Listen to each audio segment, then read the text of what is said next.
जगन्नाथ। तो आज मैं गोटे भल कथाटी कहबी जे पूजा करने को जीवा पूर्वर स्नान करती कहीं। तो कथा कौन माने स्नान करने एक दैनिक कार्य। स्नान कले शरीर मन आ स्वच्छ निर्मल रहे एवं पूजा पाठरे मन लगे।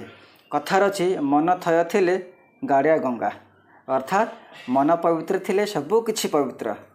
जदि मन पवित्र नुहे तो गंगा जमुना सरस्वती किंबा कावेरी भली पवित्र नदी रे स्नान कले लाभ कौन? स्नान कले शरीर शीतल बा ठंडा हो जाए। दैनिक परिश्रम द्वारा उत्पन्न कष्ट देहर झाल स्नान द्वारा शीघ्र दूर हो जाए। तेणु मन शीघ्र एकाग्र हो जाए एवं भजन कीर्तन पूजा पाठरे मन लगी जाए। परिश्रम करी थक्का हो पड़े आपणकर मन केबे हेले पूजा करने को लागिब नाही।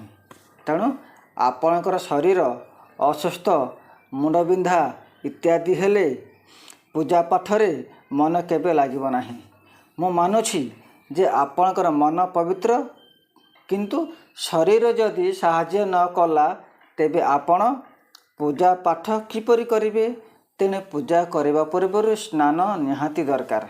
जय जगन्नाथ। हरे कृष्णा हरे राम।